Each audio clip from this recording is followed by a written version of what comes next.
Welcome student. আজকে আমি আমার লেকচারে যে দুটো টপিক নিয়ে আমি ডিসকাশন করব তার মধ্যে একটা হচ্ছে source transformation and another one is superposition theorem.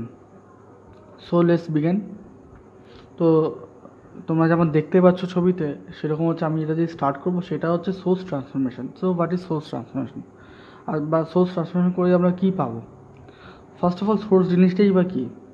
Source হচ্ছে সার্কিটে যারা পাওয়ার দিয়ে থাকে, যেমন হচ্ছে ভোল্টেজ সোর্স বা current source. This is voltage source and this is current source. তো আমি ভোল্টেজ সোর্স বা কারেন্ট সোর্সকে ট্রান্সফর্ম করবো কেন, বা কিছুই ট্রান্সফর্ম করবো? ফার্স্ট অফ অল আমরা একটা ভোল্টেজ সোর্সকে কারেন্ট সোর্সে কনভার্ট করতে পারি, আবার একটা কারেন্ট সোর্সকে ভোল্টেজ সোর্সে কনভার্সন করতে পারি। তার রিকোয়ারমেন্ট কী?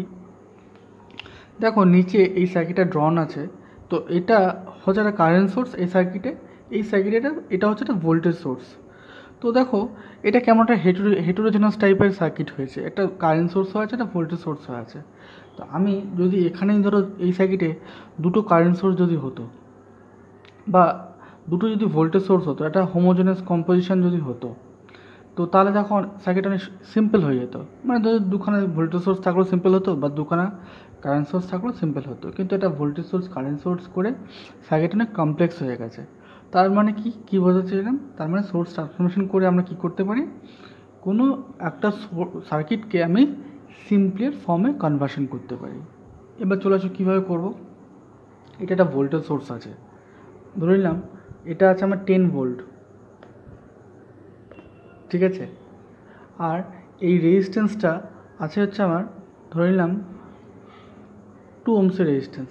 তাহলে এইটাকে আমি কারেন্ট সোর্সে কনভার্সন করব কীভাবে দেখে নাও। আমার তার মানে এই সার্কিটে কত অ্যামাউন্ট অফ কারেন্ট পাস করবে? এখান থেকে কারেন্ট পাস করবে, আমরা জানি according to Ohm's law V is equals to I R. তাহলে I is equals to V by R. তাহলে এখানে ভোল্টেজ আছে আমার 10 ভোল্ট আর রেজিস্ট্যান্স আছে আমার 2 ওহমস, 10/2। তাহলে খুব ইজিলি আমরা ক্যালকুলেট করতে পারি 5 অ্যাম্পিয়ার অফ কারেন্ট পাস করবে সার্কিট দিয়ে, তাই তো? এখান থেকে 5 অ্যাম্পিয়ার অফ কারেন্ট পাস করছে। তাহলে এটা যদি আমি সোর্স কনভার্সন করি তাহলে কেমন হবে?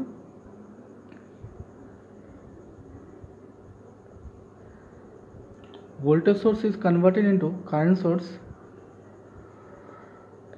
আর যেই রেজিস্ট্যান্সটা সিরিজে ছিল সেই রেজিস্ট্যান্সটা আমার চলে যাবে প্যারালালে।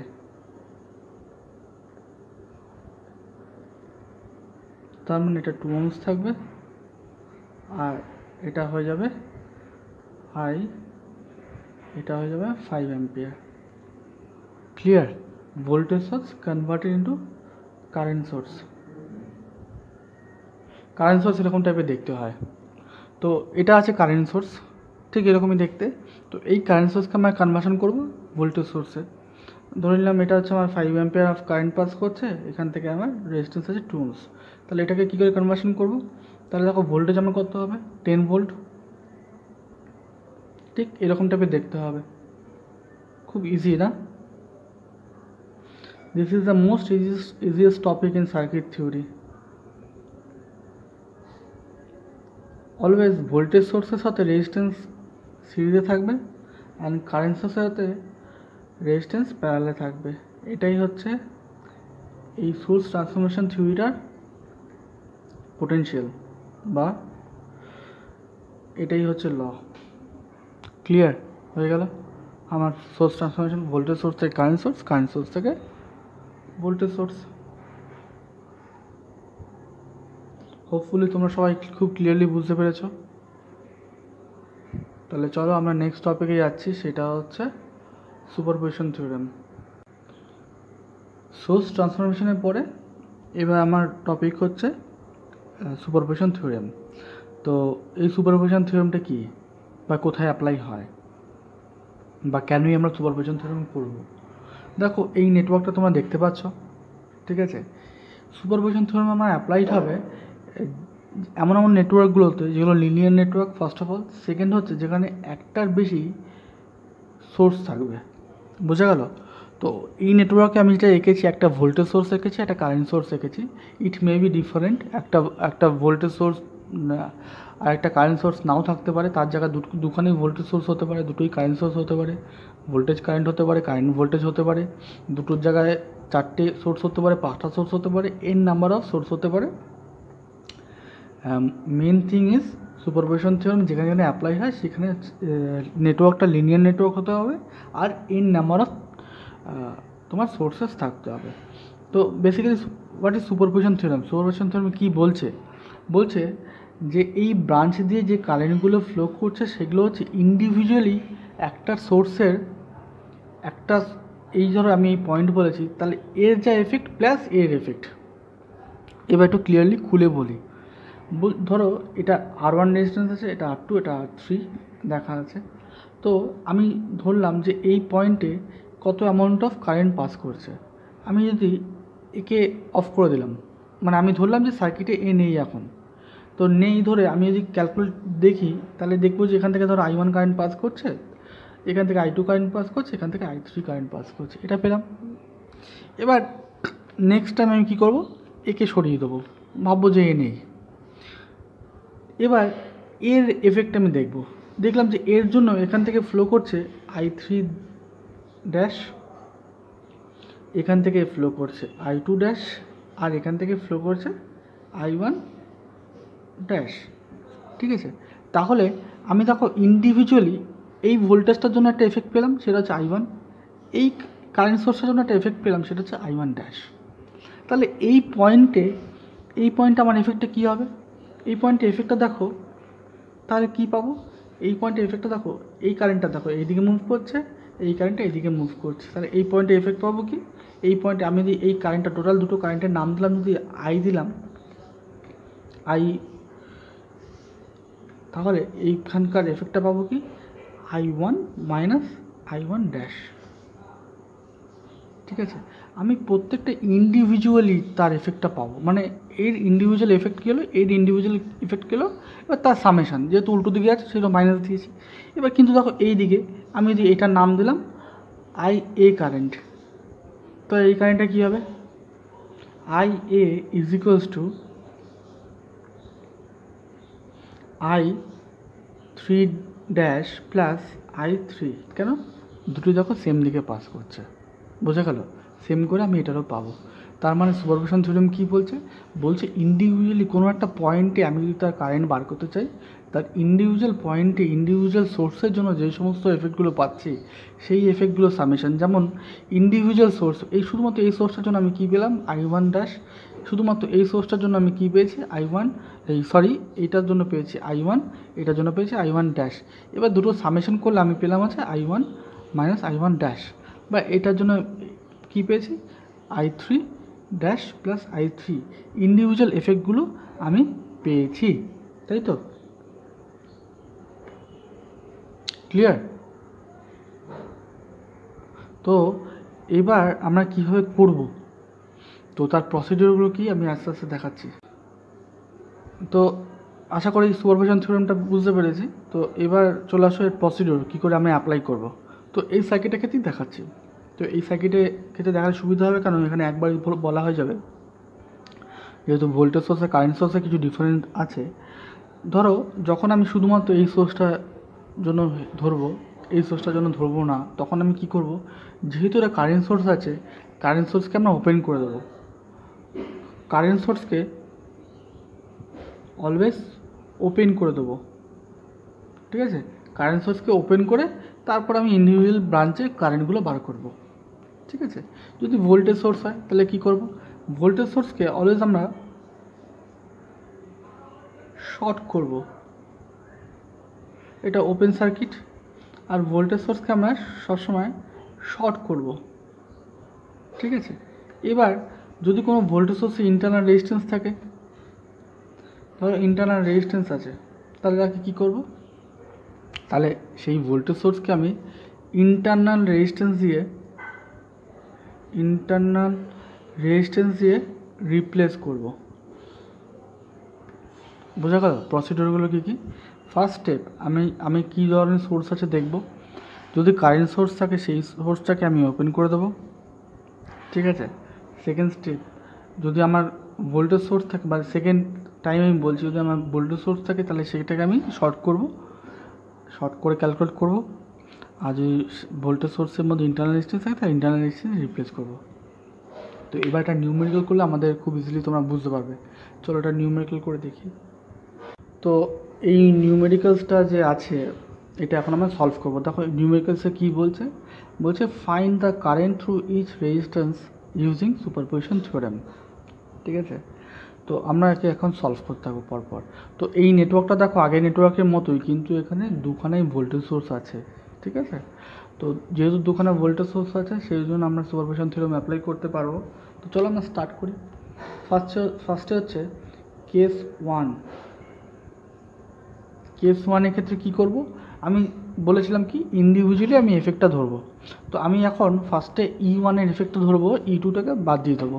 তাহলে E2টাকে সার্কিট থেকে বাদ দিলে কী করতে হবে, কী বলেছিলাম, যদি আমার ইএমএফ সোর্স থাকে, ভোল্টেজ সোর্স থাকে, তার যদি কোনো ইন্টারনাল রেজিস্ট্যান্স না থাকে তাহলে আমি কী করবো, ডাইরেক্টলি তাকে শর্ট করে দেবো। তাহলে এই রেজিস্ট্যান্সটাকে ডাইরেক্টলি আমি এই ভোল্টেজ সোর্সটাকে ডাইরেক্টলি আমি শর্ট করে দেবো। তাহলে চলো সার্কিটটা আবার রিড্র করি।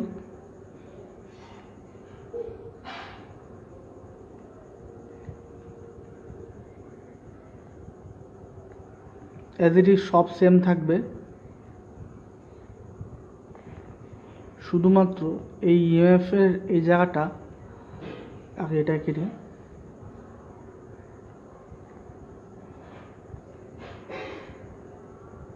শুধুমাত্র এটা কোনো ইন্টারনাল রেজিস্ট্যান্স নেই, তার জন্য একে ডাইরেক্টলি আমি শর্ট করে দিলাম।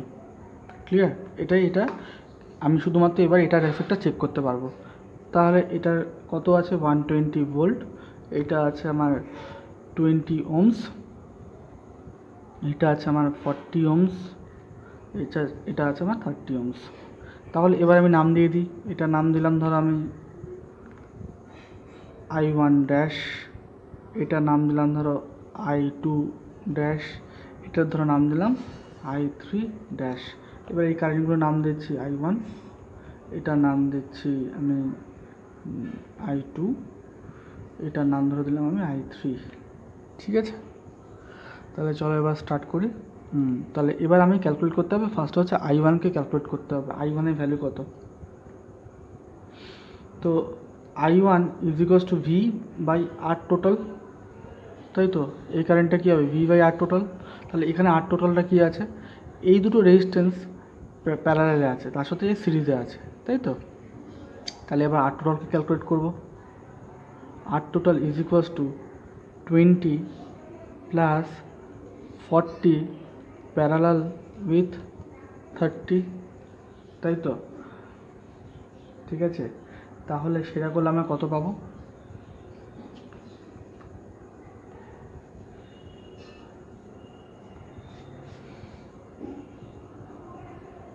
Twenty plus 40 into 30 by 40 plus 30।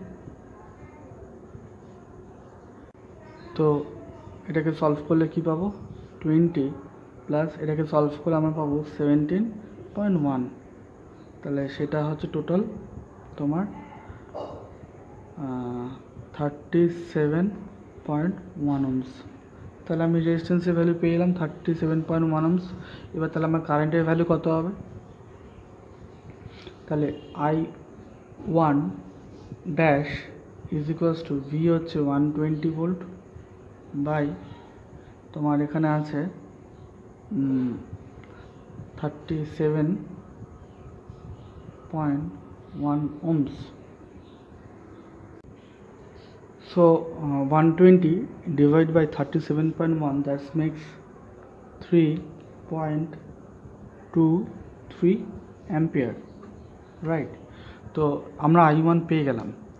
এবার আমি যদি এটা এখানে I2 যদি হয় এটা, তাহলে আমার I2 লিখতে হবে, তাহলে এটাকে আমার I3 লিখতে হবে। ঠিক আছে, এবার যদি আমার I2 পেতে হয়, কারণ এই ব্রাঞ্চে আমি I2 লিখেছিলাম বলে এখানে I2 ড্যাশ লিখেছি।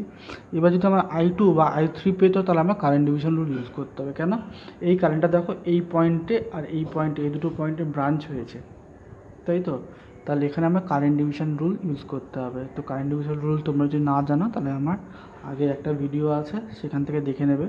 তো এখন আমি I2 ড্যাশটা ক্যালকুলেট করছি, সেটা ইকুয়ালস টু কী হয় according to current division rule, total current সেটা হচ্ছে 3.23 ইন্টু, আমি যদি এই ব্রাঞ্চে ক্যালকুলেট করি তাহলে আমি এই ব্রাঞ্চের রেজিস্ট্যান্স নিতে হবে, অপোজিট ব্রাঞ্চ রেজিস্ট্যান্স নিতে হবে 30 ohms বাই 40 প্লাস 30, তাই তো? তাহলে I2 dash is equals two কত হবে, এটা ক্যালকুলেট করলে আমরা যেটা পাবো সেটা হচ্ছে 1.38 অ্যাম্পিয়ার, রাইট। এবার তোমরা যদি I3 ড্যাশ এটা যদি বার করতে হয় তাহলে দেখো I2 ড্যাশ এখানে এন্টার হয়েছে, I3 ড্যাশ এখান থেকে বার হয়ে গেছে, তাহলে এটা এখান থেকে মাইনাস করে এই কারেন্টটা থেকে মাইনাস করে দিলেই কিন্তু আমরা এই কারেন্টটা পেয়ে যাব, তাই তো? তো ইজিলি আমরা সেভাবেও করতে পারি, বা আমরা কারেন্ট ডিভিশন রুল সেটাও ইউজ করতে পারি I3 ড্যাশের জন্য। সেটা করলে দেখো কী হবে, 3.23, রেজাল্ট সেমই আসবে আমার, যদি না ক্যালকুলেশন মিস্টেক করো। এটা যদি ব্রাঞ্চের নিচে তাহলে আমি অপোজিট ব্রাঞ্চের রেজিস্ট্যান্স নিতে হবে 40 ইন্টু 40 প্লাস 30, সেটা দ্যাটস মেক্স 1.81 অ্যাম্পিয়ার, রাইট। হয়ে গেল। তাহলে আমার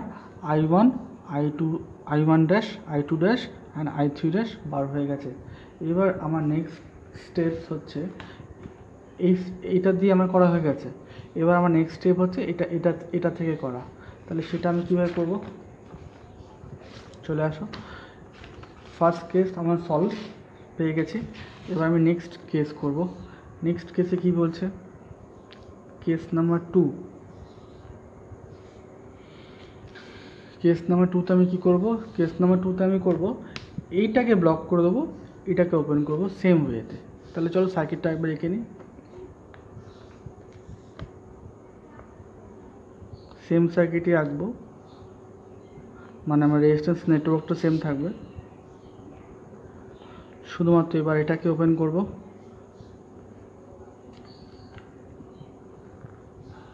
এটা যেহেতু ইন্টারনাল রেজিস্ট্যান্স নেই আগেটার মতোই, তার জন্য এটাকেও আমি শর্ট করে দিলাম, এই পার্টটাও শর্ট করে দিলাম। তাহলে এটা আছে আমার 20 ohms, 30 ohms and 40 ohms, right. তাহলে এবার আমি আবার ক্যালকুলেট করব। এবার এখান থেকে তাহলে এটা কী হবে, I3, এটা ডবল ড্যাশ দিলাম বোঝার জন্য, এটা তো I3 ছিল তো নাকি, সরি I2 ছিল, I2 double dash I3 double dash and এটা হচ্ছে আমার I1 ডবল ড্যাশ। আচ্ছা, কারেন্টের ডিরেকশানগুলো দিয়েছি অ্যাকর্ডিং টু দ্য সোর্স, যেহেতু পজিটিভ থেকে নেগেটিভ দিকে ফ্লো করে সেই অনুযায়ী আগের বার আমি এই দিকে ডিরেকশান দিয়েছিলাম, এবার আমি এই দিকে ডিরেকশান দিয়েছি according to the EMF source, right. তাহলে চলো এবার আমি সেম ওয়েতে আগে যেভাবে করলাম সেভাবে আমি যদি ক্যালকুলেট করি, তাহলে আমি ক্যালকুলেট করে কি পাবো দেখি। I2 double dash is equals to V by R total. এখানে ভোল্টেজ হচ্ছে তোমার 60 ভোল্ট বাই R টোটাল, ঠিক আছে। এই R টোটালটা কী হবে, এবার দেখো, এবার হচ্ছে এই যদি লজিকটা নিই তাহলে আমি এই দুটো প্যারালাল হয়, তার সাথে এটা সিরিজে হয়, তাহলে এবার আমি R টোটালের ভ্যালুটা ক্যালকুলেট করব। R total is equals to 40 plus 20 parallel with 30, তাই তো? তাহলে এটা কি হবে, 40 প্লাস এটাকে সলভ করলে আমরা পাবো 20 ইন্টু 30 ডিভাইড বাই 50 করলে আমরা পাবো 12।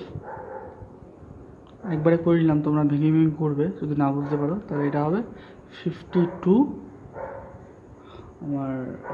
ohms, তাই তো? তাহলে আমার I2 ভ্যালু কী হবে, I2 ভ্যালু হবে 60 ভোল্ট বাই 52 ohms, সেটা করলে 52 ohms, সেটা করলে আমার হয়, সো I2 ভ্যালু হবে কত, I2 ভ্যালু হবে 1.15 অ্যাম্পিয়ার, রাইট। তো সেম ওয়েতে এবার এই I2 ডবল ড্যাশ, এই I2 ডবল ড্যাশ দেখো ব্রাঞ্চ হচ্ছে I3 ডবল ড্যাশে আর I1 ডবল ড্যাশে। তাহলে আমার এখানে কারেন্ট ডিভিশন রুল ইউজ করতে হবে। তো কারেন্ট ডিভিশন রুল ইউজ করে আমি যদি I1 ডবল ড্যাশ যদি বার করি, সেখান থেকে হবে তোমার 1.15 ইন্টু এই ব্রাঞ্চে বার করছে, তাহলে অপোজিট ব্রাঞ্চের রেজিস্ট্যান্স, তাহলে 30 divide by 30 plus 20, 30 plus 20 that's makes 50, সেটা ইকুয়ালস টু 0.069 অ্যাম্পিয়ার। অ্যান্ড এটা সিম্পলি 0.69 অ্যাম্পিয়ার এটা থেকে মাইনাস করে দিলেই আমি I3 ডবল ড্যাশ পেয়ে যাব। তো আমি সেভাবেও বার করতে পারি বা আগের লজিকেও বার করতে পারি। আমি একবার করে আগের লজিকটাই অ্যাপ্লাই করছি যাতে বুঝতে কোনো কনফিউশন না হয়। I3 ডবল ড্যাশ তাহলে 1.15 ইন্টু 20 বাই 30 প্লাস 20 করলে আমি পেয়ে যাব 0.41 অ্যাম্পিয়ার, 46 অ্যাম্পিয়ার, রাইট। এবার তাহলে আমি কী কী পেয়ে গেলাম দেখো, এখান থেকে আমি I1 ড্যাশ, I2 ড্যাশ আর I3 ড্যাশ পেয়েছি। সেম ওয়েতে আমি এখান থেকেও ভ্যালুগুলো পেয়েছি। তাহলে আমি ভ্যালুগুলো একবার করে লিখছি, সেটস অফ ভ্যালুগুলো লিখছি।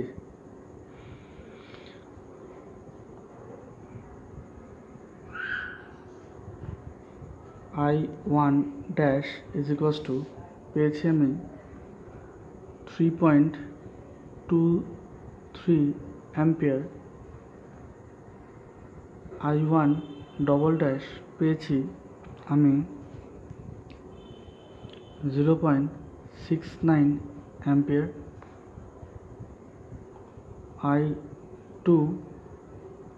I3টাই মাঝখানে লিখি, মাঝখানে আছে বলে সুবিধা হবে তোমাদের বুঝতে। I3 ড্যাশ হচ্ছে আমি পেয়েছি 1.81 অ্যাম্পিয়ার। I3 ডবল ড্যাশ পেয়েছি আমি I3 ডবল ড্যাশ এই যে 0.46 অ্যাম্পিয়ার। অ্যান্ড I2 ড্যাশ আমি পেয়েছি 1.38 ampere. And I2 double dash পেয়েছি আমি I2 ডবল ড্যাশ পেয়েছি আমি এখান থেকে 1.15 অ্যাম্পিয়ার। এবার আমি এই সার্কিটের ক্ষেত্রে দেখি, এই সার্কিটের ক্ষেত্রে দেখো কি দেখাচ্ছে এই কারেন্টটা এদিকে ফ্লো করছে। আমি এই সার্কিটের ক্ষেত্রে দেখাচ্ছি, এই সার্কিটের কারেন্টটা দেখো এদিকে ফ্লো করছে, ওয়ারেজ এই সার্কিটের কারেন্টটা আমার এদিকে ফ্লো করছে। তাহলে আমি যদি সুপারপোজিশন করি তাহলে আমি কী পাবো, I1 dash minus I2 double dash. তাহলে আমার এইখানকার টোটাল কারেন্টটা পাবো যেটা হচ্ছে I1 ড্যাশ, তাই তো। তাহলে আমার I1 is equals two I1 dash minus I1 double dash, তাই তো। কেন দেখো এই সার্কিটে এই কারেন্টটা এদিকে ফ্লো করছে, এই সার্কিটে কারেন্টটা এদিকে ফ্লো করছে। টোটাল সার্কিটে কারেন্টের ডিরেকশন যেটাই হোক না কেন আমরা এখনই পাবো, কিন্তু আমরা রেজাল্টেন্ট কী পাবো, ধরো I2 আমি কোনো ডিরেকশন দিলাম না, ঠিক আছে, এখানটা জাস্ট একটা কারেন্ট ফ্লো করছে আমি জানি সেটা হচ্ছে I1, ঠিক আছে। তাহলে এই I1 এর ভ্যালুটা কী হবে, ইন্ডিভিজুয়াল এফেক্ট, এর ইন্ডিভিজুয়াল এফেক্ট অ্যান্ড এর ইন্ডিভিজুয়াল এফেক্ট। এবার যেহেতু আমি দেখছি এই কারেন্টটা এদিকে ফ্লো করছে আর এখন কিন্তু সার্কিট এই কারেন্টটা আমি দেখছি এইদিকে ফ্লো করছে, সেই জন্য এটা কী হবে, এই সোর্সের কারেন্টটাকে এই সোর্সের কারেন্টটা অপোজ করছে। তাহলে আমার এটাকে মাইনাস করতে হবে। তাহলে মাইনাস করলে আমরা কী পাবো দেখো, 3.23 মাইনাস 0.69 অ্যাম্পিয়ার। তো এটা একটা পজিটিভ ভ্যালুই আসবে। তো যেটা বলছিলাম দেখো এটা একটা পজিটিভ ভ্যালুই আসবে, ভ্যালুটা হচ্ছে 2.54। তার মানে এর যে ডিরেকশনটা, এর ডিরেকশনটাই অ্যাকচুয়াল ডিরেকশন হবে। তার মানে I1টা যেহেতু বড় সেই জন্য I1-এর ডিরেকশনটা অ্যাকচুয়াল ডিরেকশন হবে। তার মানে কারেন্টের ডিরেকশনটা এই ডিরেকশন হবে। আর এর টোটাল রেজাল্টেন্ট কারেন্টটা হবে কি 2.54 অ্যাম্পিয়ার। তো সেম ওয়েতে দেখো I3 ইকুয়ালস টু কী হবে, এটার ক্ষেত্রে দেখো দুটো কারেন্টই একই দিকে ফ্লো করছে। এই কারেন্টটাও এই সোর্সের জন্য এইদিকে ফ্লো করছে, এই সোর্সটার জন্য এই কারেন্টটা এই দিকে ফ্লো করছে, তাই দুটোই যেহেতু সেম দিকে ফ্লো করছে তার জন্য দুটো অ্যাডিশন করবো আমরা, I3 dash plus I3 double dash, সেটা ইকুয়ালস টু কী হবে, সেটা এই দুটোকে অ্যাড করলে এই ভ্যালুটা আর এই ভ্যালুটাকে অ্যাড করলে আমরা কী পাবো, আমরা পাবো 2.27 অ্যাম্পিয়ার, রাইট। এখানে আমার কোনো আর কিছু ভাবার কিছু নেই, কারণ ডিরেকশানটা দুটো যেহেতু সেম দিকে যাচ্ছে সেই জন্য এটা আমার কোনো কিছু ভাবার দরকার নেই। অ্যাকচুয়ালি আমি বলে রাখি, যেটা গ্রেটার হয় তার ডিরেকশনটাই ফলো হয়। যেমন নেক্সট ক্ষেত্রে I2 ড্যাশ ইজ গ্রেটার, তার মানে I2 ড্যাশের ডিরেকশনটা ছিল, I2 ড্যাশের ডিরেকশনটা হবে এই ডিরেকশনটা, এই ডিরেকশনটা হবে। তাহলে এটা যেহেতু গ্রেটার, তাহলে আমার এই ডিরেকশনটাই ফলো হবে সার্কিটের ক্ষেত্রে। তাহলে মেইন সার্কিটে আমার ডিরেকশনটা কিন্তু চেঞ্জ হয়ে যাবে, এই ডিরেকশনটাই হবে। তাহলে এটার রেজাল্টেন্ট কী হবে, এইটা দেখো, এটার ক্ষেত্রে এই সোর্সটার জন্য এইদিকে ফ্লো করছে, আবার এই সোর্সটার জন্য এইদিকে ফ্লো করছে, দুটো অপোজিট ডিরেকশনে ফ্লো করছে। তাহলে এটার মতোই হবে, মাইনাস করতে হবে, I2 is equals two I2 dash minus I2 double dash. তাহলে সেটার ভ্যালু হবে তোমার 0.23 অ্যাম্পিয়ার, ঠিক আছে। তাহলে এটার ভ্যালু হবে 0.23 অ্যাম্পিয়ার, আর ডিরেকশনটা হবে এই ডিরেকশনটা। কেন, এটার জন্য যেই এফেক্টটা হয়েছিল এটা মাছ গ্রেটার ছিল, এখানে দেখতে পাচ্ছি, এটার জন্য 0.35 হয়েছিল, 38 হয়েছিল, বা এটার জন্য হয়েছে 1.15, ঠিক আছে। তো যেহেতু এটা গ্রেটার সেই জন্য এটা ডিরেকশনটাই ফলো হবে, ক্লিয়ার। তাহলে এখানে কিন্তু দেখো আমরা ভ্যালুগুলো পেয়ে গেলাম, সবকটার I1 এর ভ্যালু পেয়ে গেলাম, I3 এর ভ্যালু পেয়ে গেলাম, আর I2 ভ্যালু পেয়ে গেলাম, ভ্যালুগুলো পুট করে দিয়েছি। তাহলে এইভাবে আমরা সুপারপোজিশন থিওরেম করব, ইন্ডিভিজুয়ালি এক একটা সোর্সের কে ধরবো, এক একটা সোর্সকে ধরে আমরা সলভ করব, এবার সেগুলো সামেশন করে আমরা এইভাবেই আমরা তোমার সুপারপোজিশন থিওরেমটা সলভ করে থাকি, ঠিক আছে। আশা করি তোমাদের ক্লিয়ার হয়েছে। এবার আমি একটা একটা এক্সাম্পল দেখাবো, ঠিক আছে, ওটা দেখালে আর একটু ক্লিয়ার হয়ে যাবে। চলো নেক্সট এক্সাম্পলে যাওয়া যাক। তো চলো নেক্সট এক্সাম্পলটা দেখা যাক। তো এই নেটওয়ার্কটা আমরা কি দেখতে পাচ্ছি, নেটওয়ার্কটা দেখতে পাচ্ছি একটা ভোল্টেজ সোর্স আছে, একটা কারেন্ট সোর্স আছে, আবার ভোল্টেজ সোর্সটা দেখতে পাচ্ছি একটা ইন্টারনাল রেজিস্ট্যান্স লাগানো আছে, ঠিক আছে, সেটা হচ্ছে আবার 1 ohms। তো এই নেটওয়ার্কটা সলভ করলে আমাদের পুরোপুরি সুপারপোজিশন থিওরেম একদম দারুণ ক্লিয়ার হয়ে যাবে। তো আগের এক্সাম্পলটাতে আমাদের তো অনেকটা ক্লিয়ার হয়েই গেছে, বুঝেই গেছি প্রসেসটা। তো এটা সলভ করলে একদম ক্লিয়ার হয়ে যাবে। তো চলো সলভ করা স্টার্ট করি। তো অ্যাজ আই টোল্ড যে আমাকে ইন্ডিভিজুয়ালি এক একটা করে মানে সোর্স করে ক্যালকুলেট করতে হবে। তো এবার এইখানে আমি কি করব, এখানে আমি একটা করে সোর্স ধরে নেব। তো লেটস স্টার্ট। তো কেস ওয়ান আমি কি করছি, এই সোর্সটাকে অফ করে দিচ্ছি, তো অনলি এই সোর্সটাকে রাখছি। তো চলো দেখি কেস ওয়ানে কী দেখা যায়। তো যেহেতু এটা কারেন্ট সোর্স আছে, তো অ্যাজ আই টোল্ড বিফোর যে কারেন্ট সোর্সকে অ্যাকর্ডিং টু দ্য সুপারপোজিশন থিওরেমের নিয়ম অনুযায়ী কারেন্ট সোর্সকে আমার ওপেন করে দিতে হয়, ওপেন সার্কিট করতে হয়। তো চলো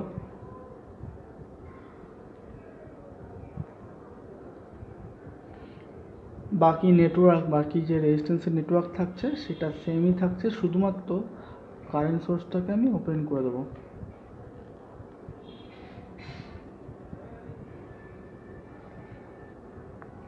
ব্যাস, আর আমার সার্কিটকে আঁকার দরকার নেই, কেন, কারেন্ট সোর্স নেই, তাই তো। তো এটা আমার 10 ভোল্ট আছে, 20 ভোল্ট আছে, এটা আমার 10 ohms আছে, এটা আমার 30 ohms আছে, এটা আমার 20 ohms আছে, তাই তো। তো এবার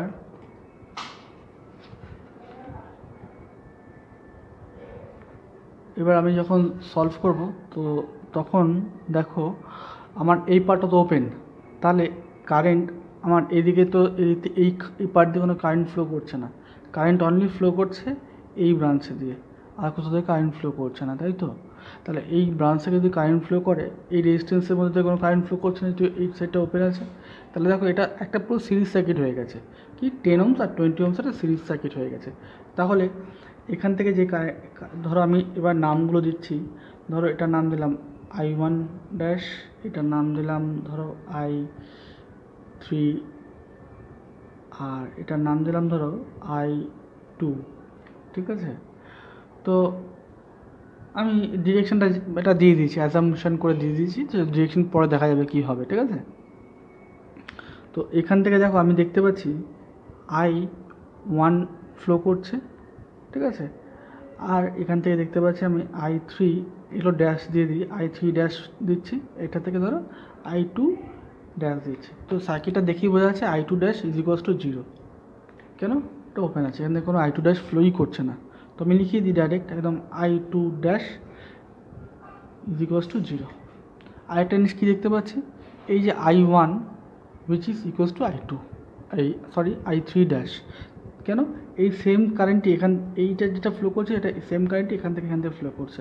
তার মানে আমি বলতেই পারি I1 dash is equals two I3 dash. তার মানে আমার একটা ক্যালকুলেট করলেই হবে, উইচ ইজ একটা এই ব্রাঞ্চে একটাই কারেন্ট ফ্লো করছে। তাহলে সেটা কী করে পাবো? সেই ওহমসের ল, V is equals two IR, which is I is equals two V/R, ঠিক আছে, বা R টোটাল, ঠিক আছে। এখানে V হচ্ছে আমার 20 volt and R is equals two 10 ohms plus 20 ohms, 10 ohms, এটার জন্য 10 ohms, এটার জন্য 20 ohms, তাই তো। তাহলে এটা ফ্লো করছে, এটা হচ্ছে আমার রেজিস্ট্যান্স। কেন আমি অ্যাড করে দিলাম? এটা সিরিজ আছে বলে অ্যাড করে দিলাম। তাহলে আমার I ইজ ইকুয়ালস টু এখান থেকে আমি পাবো 20/30 বা 2/3, which makes 2/3 is equals to, আমি যদি ক্যালকুলেট করি তো which is equals to 0.66 ampere, তাই তো। তাহলে এখান থেকে আমার কত ফ্লো করছে? 0.66 অ্যাম্পিয়ার। তাহলে এই 0.66 অ্যাম্পিয়ার I1 ড্যাশ 0.66 আর I3 ড্যাশ 0.66। তাহলে আমরা কী পেলাম কেস 1 থেকে? I2 dash is equals two 0,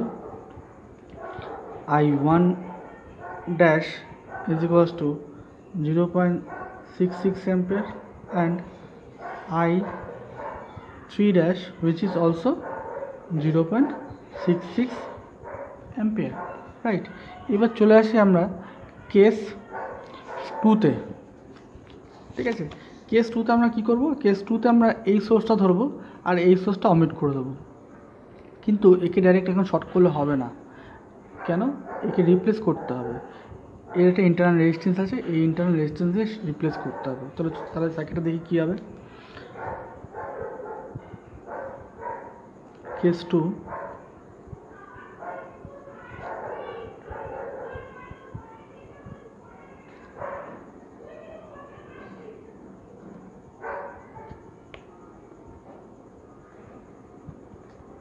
দেখো আমরা কিন্তু এবার ভোল্টেজ সোর্সটাকে শর্ট করলাম না, আমরা ভোল্টেজ সোর্সটাকে রিপ্লেস করলাম ভোল্টেজ সোর্সে ইন্টারনাল রেজিস্ট্যান্স দিয়ে, ঠিক আছে। এটা 10 অ্যাম্পিয়ার ফ্লো করছে, এটা 10 ohms, এটা 30 ohms, এটা 20 ohms, এটা হচ্ছে আমার 1 ohms। তো আমি দেখছি এই ব্রাঞ্চ থেকে তাহলে কী কারেন্ট ফ্লো করছে? এটার নাম হচ্ছে I2 ডবল ড্যাশ হবে, এটার নাম হবে I3 ডাবল ড্যাশ, এটার নাম হবে I1 ডবল ড্যাশ, ঠিক আছে।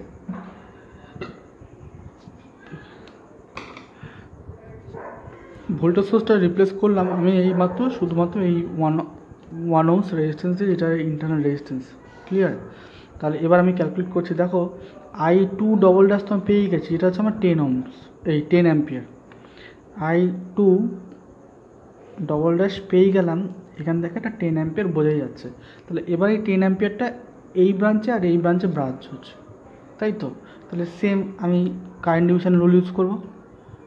চলো ফার্স্টে আমি I1 ডবল ড্যাশের জন্য ইউজ করি 10 ampere main current into opposite branch resistance that is 20 and এই ব্রাঞ্চের রেজিস্ট্যান্স, দেখো এই ব্রাঞ্চে কিন্তু টোটাল রেজিস্ট্যান্স আছে 10 প্লাস 1 11, তার মানে টোটাল রেজিস্ট্যান্স কত হবে? টোটাল রেজিস্ট্যান্স হবে 20 প্লাস 10 প্লাস 1, ঠিক আছে। তাহলে I1 এর ভ্যালু হবে, সো I1 এর ভ্যালু হবে হচ্ছে 6.45 অ্যাম্পিয়ার অ্যান্ড I3 এর value would be I3 double ড্যাশের ভ্যালু উড বি 10 ইন্টু 11 কেন, এই টোটাল এই ব্রাঞ্চের resistance 11 by 31 which makes 3.54 ampere, right. তাহলে আমি সব কটার ভ্যালু পেয়ে গেলাম। তো ভ্যালু টেবিলটা বানাই আগের মতো করে।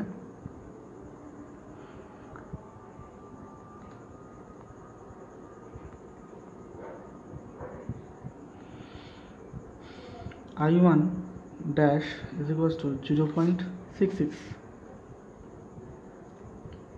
I1 ডবল ড্যাশ, এবার কিন্তু দেখো I1 ডবল ড্যাশটা ইজ গ্রেটার, তার মানে এবার আমার I1 ডবল ড্যাশের ডিরেকশন মানে এই সার্কিটের ডিরেকশনটাই ফলো হবে এই কারেন্টের ক্ষেত্রে।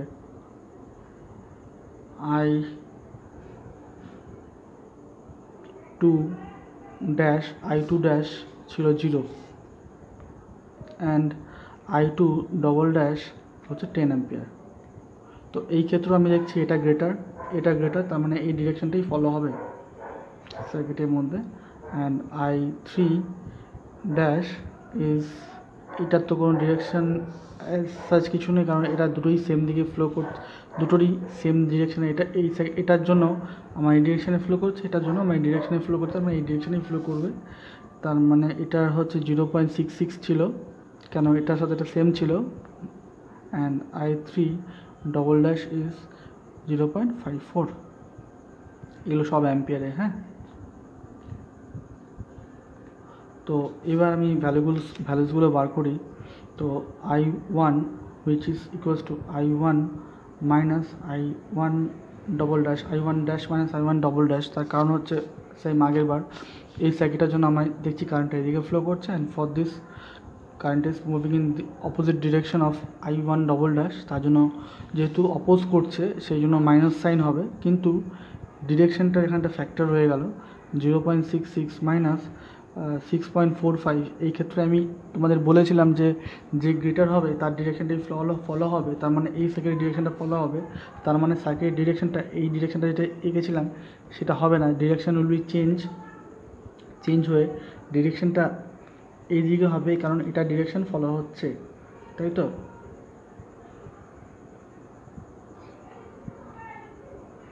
ঠিক আছে, তো I1 ড্যাশের ভ্যালু হবে, এটার ভ্যালু যদি আমরা বার করি সেটার ভ্যালু হবে হচ্ছে -7.9। তার মানে এটার ভ্যালুটা, এটার ডিরেকশন ফলো হচ্ছে, তার মানে এটা ডিরেকশন অনুযায়ী হচ্ছে আমার 5.79। এখন আমি প্লাস লিখলাম না, ডিরেকশনটা আমি রিভার্স করে দিচ্ছি বলে প্লাস লিখলাম, ঠিক আছে।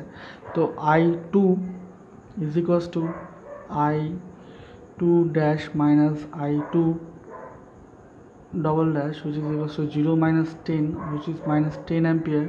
তো আমার ডিরেকশন উইল বি এটা ডিরেকশন, মানে এটা ডিরেকশন, তো আমার ডিরেকশন যেহেতু অলরেডি 10 চেঞ্জ করেছি, তাহলে আমি 10 অ্যাম্পিয়ার লিখতে পারি।